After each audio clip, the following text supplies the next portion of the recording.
In this next session, we're going to be looking at a new capability in UK policing, with a central intelligence team working nationally and internationally to combat organised supply chain crime and its focus on keeping workers in the supply chain safe.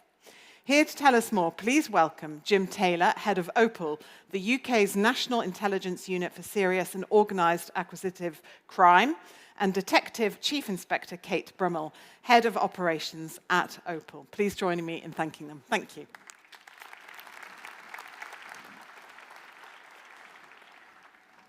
Yeah, firstly, thank you, Torsten, Harry, and the team at TAPA for inviting us here today to talk about this very important issue and the work that we're doing in Opal. Just a little bit of background before I start.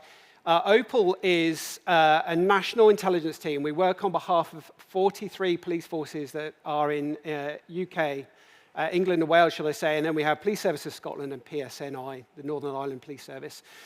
We sit above those forces, and of those 43 forces, there are 8 different intelligence systems that don't talk to each other, right? Okay, so that's the first layer of complexity. The second layer of complexity to this type of crime is that if you're dealing with supply chain crime, you have something stolen from the lorry, it's crimed as a theft from a vehicle. So that is exactly the same crime type as if you had your laptop stolen from your front seat. So the complexities of trying to identify the crimes, trying to drag out the data and the information is really, really difficult. On top of that, you have businesses who don't report to policing, largely because, understandably, reassurance in our policing response has diminished. What's the point in phoning the police? Because I don't get much from them. On top of that, organised crime adapts to policing capabilities. My old force had the frontline police service in my old force, the people who go out in uniform, do the day-to-day, is aged 18 to 21 and with less than 3 years policing service. 75% of our workforce. That presents challenges. When we talk about organised crime, we need specialist capabilities, and that's why Opal has been formed. 2 years ago, we were suffering from organised retail crime, and we were given a directive from the government to pull together a public-private partnership with retailers to tackle that problem. That involved us sharing information directly from the retailers, directly from policing, blending that together with policing expertise to tackle organised crime.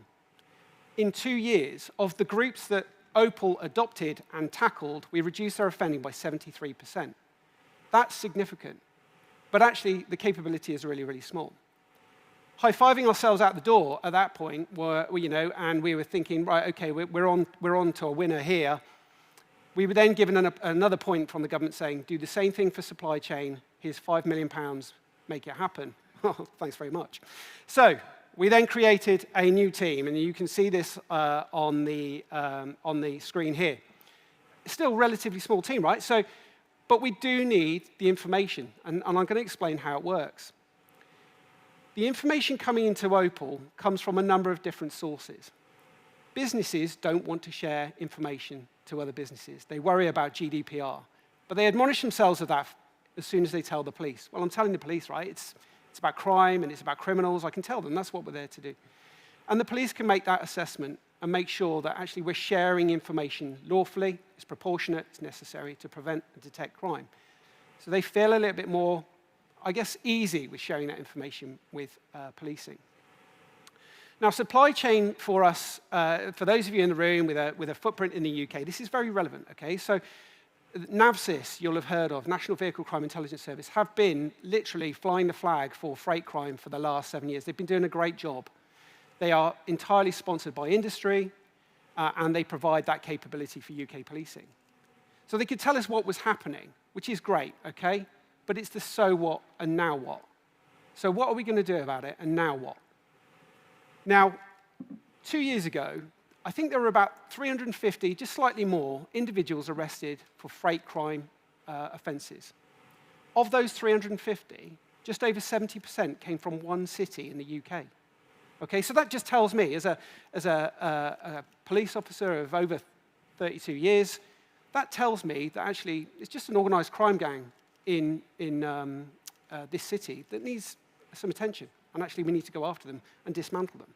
So it's not really difficult stuff, but actually it just needs that thing in the middle that's going to make this happen. And this is the thing in the middle.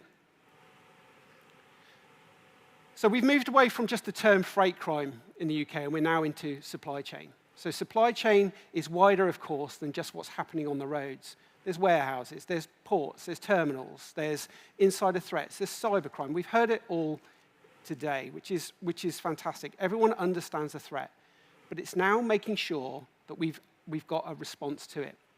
There is a window into policing through Opal now to help tackle organised crime. I'm going to introduce Kate in a moment, and she's going to talk about how we've operationalised that intelligence and some of the case studies. You'll see how it's actually working. So when we tackle issues in the UK, we talk about the 4P approach. So we talk about protect, prepare, prevent, and pursue. So we're protecting companies, okay? We're helping them with their security, giving them ideas about what's working, what's not. We're preparing them for when they are victims of crime, what they need to do and how they need to respond. And of course, we're helping them prevent crime, making them a less attractive target in the first place. Well, that's one element. The pursue element sits with Opal, okay? It's about now sharing that information. We've talked a lot about protection of assets and goods, and I get that that's actually the purpose of today. But actually, for policing, this is about protecting people. For everyone who's hijacked on the side of the road, you've got a driver who is out making a living and the impact that that has on them, their families, and so on. We're talking about weapons. We're talking about firearms and knives. We're talking about hijacks. These are really, really serious crimes, of course, in the UK, and I'm sure everywhere else. So for policing, when we target that criminality, we need to make sure we're guided by the level of crime involved and making sure we're tackling those most serious threats. Now, as we've developed the capability, organised, serious, and repeat criminality, we're looking about theft and diversion of goods. So we're talking about now today phantom businesses. We're talking about legitimate businesses who are now gone rogue. We're talking about organised crime groups who are buying up legitimate businesses to win contracts and then commit further offences. Fraud and deception, again, affecting the supply chain when you've got phishing emails that are then diverting goods, and you've got the transference of goods using cyber-enabled criminality. Well, before Opal existed, that again would sit within local policing. And again, the experience just wasn't there to tackle that crime. And now with this new capability, we are finding ourselves, understanding and upskilling ourselves with the level of criminality, the complexity of it, and how to respond. But ultimately, working in a public-private partnership is the only way in which we're going to solve these problems. Expertise around these crimes sits out with you, and it's important that you feed that information in. We're going to talk about intelligence bulletins and sharing of best practice. New and emerging threats is one area that we are always going to be focused on. We're always looking for what's coming over the hill. How can we warn and inform businesses? Again, working with our partners at NAVSIS, we're creating bulletins which are free to the industry. For you to understand what is the crime trends at the moment, where are the most affected areas, and what are the new and emerging threats. Again, thanks to TAPA, giving us absolute direct access to the TIS, we're already starting to understand from you as members where that criminality is. But of course, it's just wider than just those members as well. So we need to understand directly from policing about these types of crimes, and then that information can come directly into Opal. Just a little bit about what is not in scope. Okay, so we're taking those theft offences, we're taking those fraud. What we're not dealing with is financial fraud, your internal crimes. We're not dealing with civil or contractual disputes with drivers. Ransomware and hacking attacks just isn't within our capability either. But that said, if you are suffering from that, we can signpost you to the right capability. Minor internal disciplinary matters. Insider threats are one thing when it is organised crime, but that minor criminality is not for us. Cyber-dependent crime, again, a difficult thing for us. We don't have that capability, but again, we can signpost you in the right way. And we're talking about organised crime, persistent, cross-border, organised, sophisticated, not just isolated and opportunistic. So the functions and responsibilities for the team. So we started kind of with the full complement of staff in March, and we opened our doors for business at the beginning of April. If you have an organised crime group impacting on your business, if you have serious and organised crime affecting you on multiple sites, you can refer those cases into Opal. You will still need to report to policing in the normal way. We are not a substitute for crime recording or an ease of that process. And actually, we still need that first-line response to gather, secure evidence, and do a due diligent investigation. But you'll see over a period of time, and I'm sure those who work in this space will have an understanding of where the crimes are affecting persistent crime gangs doing the same thing day in, day out. And actually, the police response is far below what we'd expect to solve those problems. So by now engaging with us in the right way, and I'll explain how we do that, you'll now have access to a team of police officers and police staff who are able to understand the issues, have sight across multiple businesses to see if others are being affected in the same way, and then create the response. But importantly, working with you to understand what the issues are, and then feeding that information back as to, this is what we're doing with it, this is the outcome, and this is what we need from you. So we talked about intelligence development and coordination. So from your information you provide us around your problems, we can then develop that information even more. We have access to policing systems. We have access to partner agencies, like National Crime Agency, Interpol, Europol, who are here and we work closely with, of course, as well. And we develop the best picture for success for us. We can then provide mapping as well around where the crimes and offences are happening. Just to be absolutely clear, information that you provide us is not given to your competitor.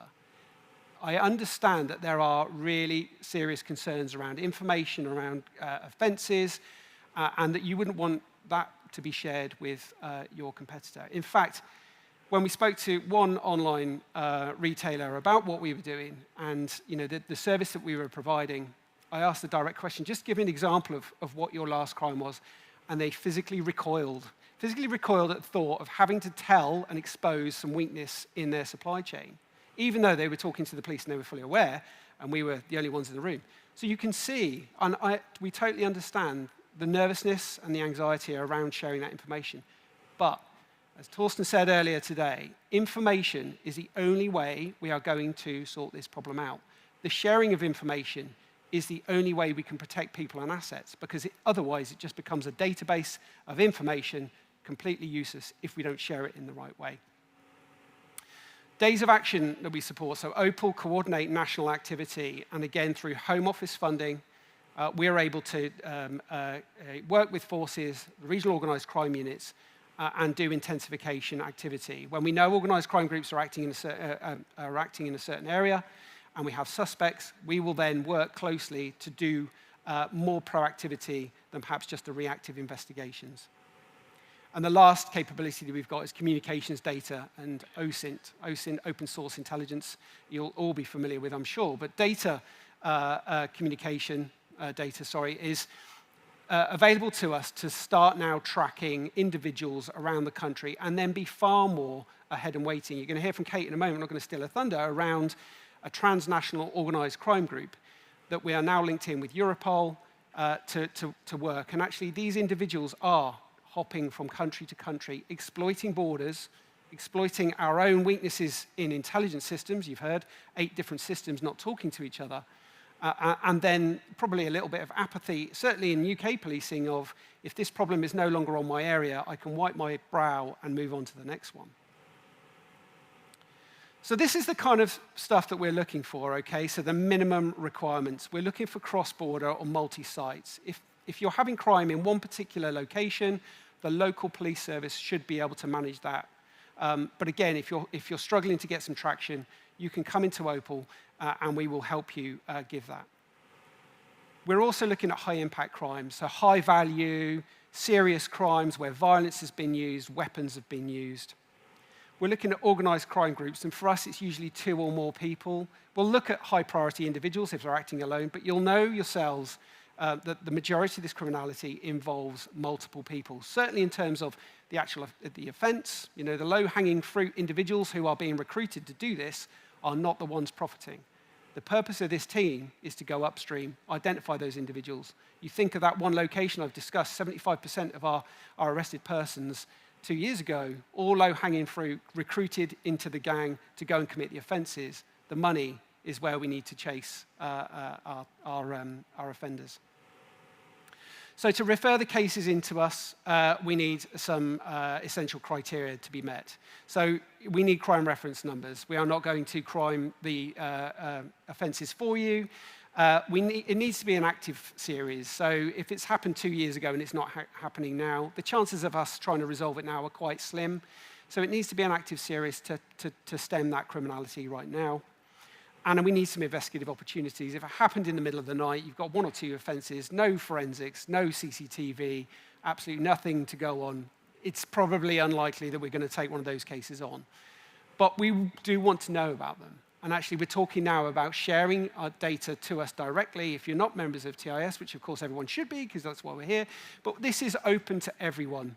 I think there's something like 50,000 independent couriers, hauliers, road transport operators in the UK, ranging from your multinationals to your one-man business. They've all got the ability to directly come and refer themselves to us. So this is how you're going to task us. So there is an email there, and I genuinely hope that some of you take photographs of it so you know how to refer cases into us.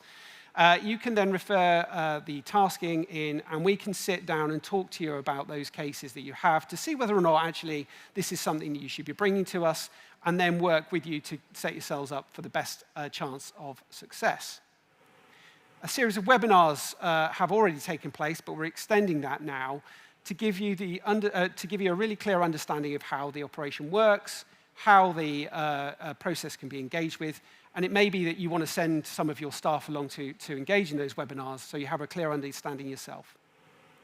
And then once we've taken on and adopted one of those referrals that you may give us, then you'll be given a member of staff who's our specific point of contact, our SPOC, and they will give you the operational updates as well as working closely with you to, again, give us the best chance of success.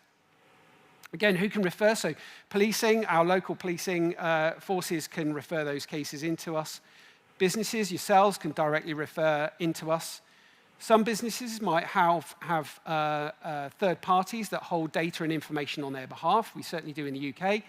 They can refer cases to us on your behalf as well. And lastly, we can self-generate. So when we see all the data, we can self-generate those operations where we think we need to have the biggest impact. I won't dwell too much on the process itself, other than this really is the flow of how you engage and what you can expect. And we're happy to share these slides as well, so you'll have some time to digest the process. But it's fairly straightforward. You'll be telling us what the problem is to start with. You'll tell us that actually it's already been crimed and has been investigated. And then we will work closely with you to make sure that you give us as much information, intelligence, and secure and preserve evidence as you can.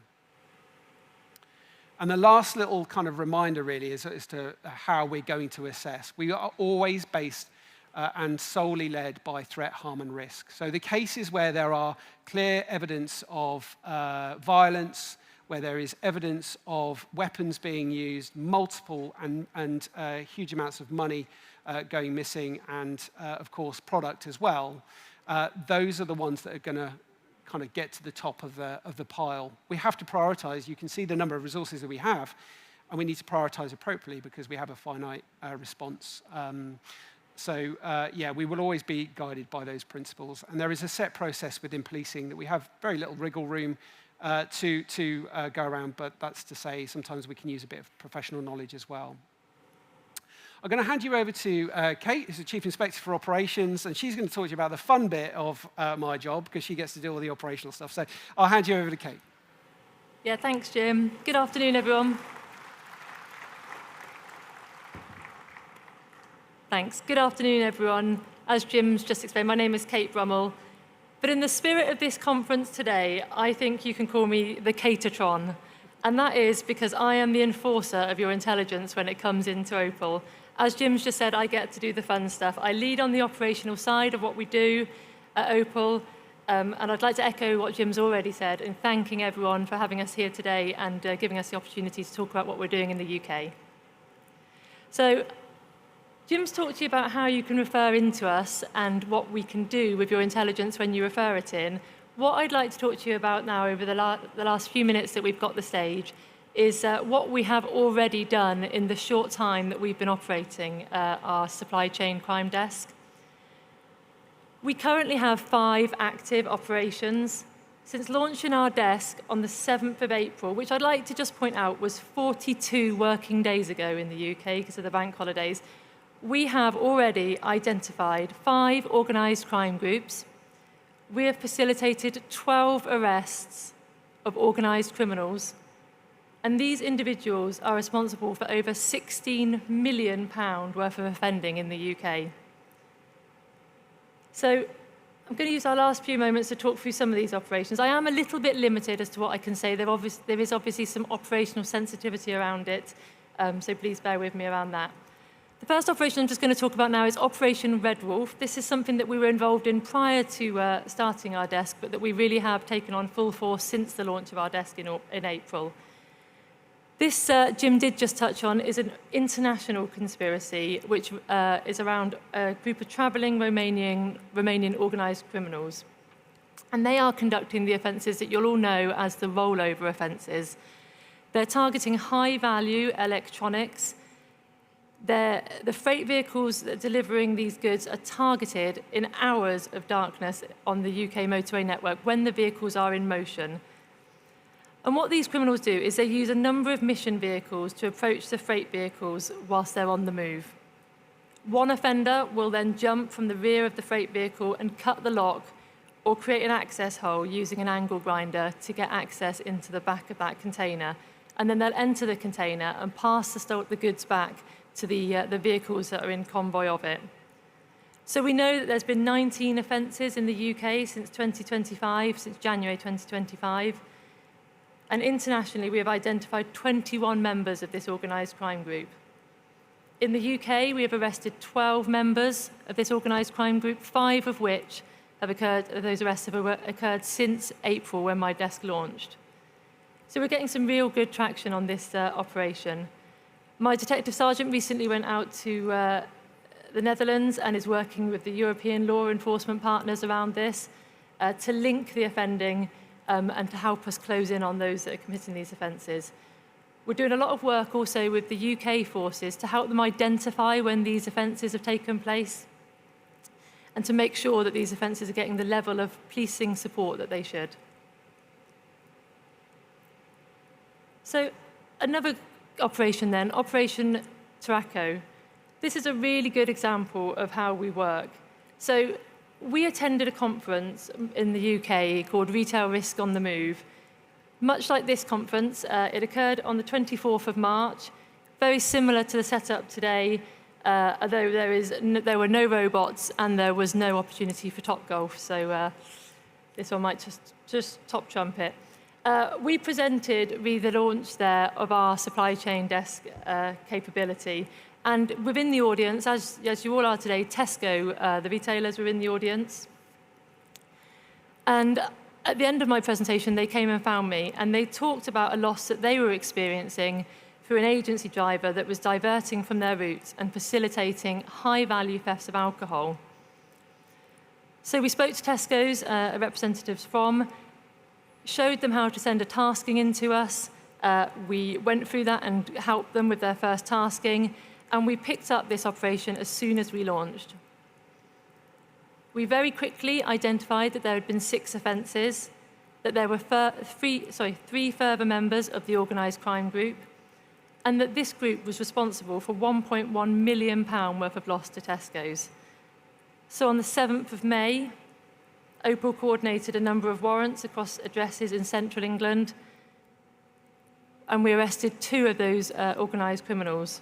2 remained outstanding, and we put markers onto them at Opal, put them onto the police national computer, And 2 days later, the further 2 outstanding offenders were arrested at the port of Felixstowe in the UK, trying to leave the country and evade capture. So you'll see from the first slide there, oh, sorry, I haven't moved on. So a couple of images there. That is actually one of our organised crime group members being bundled into a police van on that operation. But from the first slide, you'll see that there were 5 people arrested, 4 of which were part of the organised crime group. And when we did the warrants, what we found is that within the address, there was an unrelated male who happened to have a load of Class A drugs there. So he also was arrested on suspicion of possession with intent to supply, completely unrelated, but a little bonus arrest for us there. So some that I haven't got slides for, Operation Echoberry. This is focusing on the UK organised crime groups that we know live in Northern England. They are responsible for the curtain slashing offences across the UK. And we've got a plan to carry out a week of intensification action against these organised crime groups. That will look like a number of arrests simultaneously across the north of the country. But by focusing on those individuals in those organised crime groups, again, my team have identified that there are links to firearms offences, and again, further supply of Class A drugs. We know that the organised crime groups in the north of the country that we're targeting are responsible for around £8.7 million worth of offending from these curtain slashing offences. So identifying these organised crime groups and linking them to other criminality has helped us to identify further freight crime. And just yesterday, so I've had to adapt the presentation a little bit, one member of the organised crime group was arrested for an unrelated offence to do with other offending, and the telephone analysis, when the police went through that, linked them to a curtain slashing offence on Monday night. So that person, that member of the organised crime group, has now been recalled to prison. Others have been identified and are being sought by the police, and hopefully by the time I next check my emails, we will have caught up with those as well. So another operation that we've got at the moment is Operation Anteater. This is one that we're doing with a large online retailer, and we've identified a third-party logistics company that is operated by an Eastern European organised crime group. Again, this is another diversion of goods job. And we've seen that they have, this group is responsible for the theft of 2,000 items to the value of over £1 million. We have already identified 5 members of this organised crime group. We know where they are, who they are, and where they live, and we are just in the process of coordinating the arrests against them as well. And finally, I think in relation to the operations that we've got at the moment, Operation Gazelle, and this is a series of offences where the offenders are targeting vehicles leaving transport hubs and following them. Similar to the Red Wolf offences, but these criminals will jump up onto the back of the containers when an opportunity arises, when the vehicle is stationary or at traffic lights. Again, we know that they're targeting high-value electronic goods, and we've identified already 3 offences that they've committed. Opal have found 15 vehicles that are linked to these offences, and 5 members of an organised crime group that are linked as well. We've already placed markers on all of the vehicles that we know are going out and about to do these offences. And just a few days ago, one of these vehicles was stopped, and whilst not a supply chain crime, the vehicle contained a number of items that had just been stolen in a commercial burglary. So again, those suspects were arrested, and we now have their phones and that intelligence and that data that we can progress. So hopefully next time I will update you on a positive outcome for that one as well. So Jim touched on it lightly, but you don't need to wait for us to come to conferences and stand in rooms of people for us to tell you what we're doing and to keep up to date with the action that we're taking, the emerging trends that we're seeing. We are now producing a UK policing monthly bulletin. We are doing that in conjunction with NAVSIS, and it will contain all of our operational updates and the emerging trends that we're seeing. And as of next month, NAVSIS will also be putting their details in and information in around the prevention and protect side of things. We also, as Jim's spoken about, run the webinars. We had a number when we first launched. We're just about to send out the dates for the the next group of webinars that we can invite you along to. We talk more about our tasking process, more about what we need you to be looking at when identifying organised crime groups that are affecting your business, and how we can help you. I think that leads me on then, so that's some contact details there. Please do take a photograph of it. You've got my email, Jim's email, and the most important people, the team's emails there, and we'd love to hear from you. Likewise, if you see Jim and I walking around the event today and tomorrow, we'd love to speak to you here as well.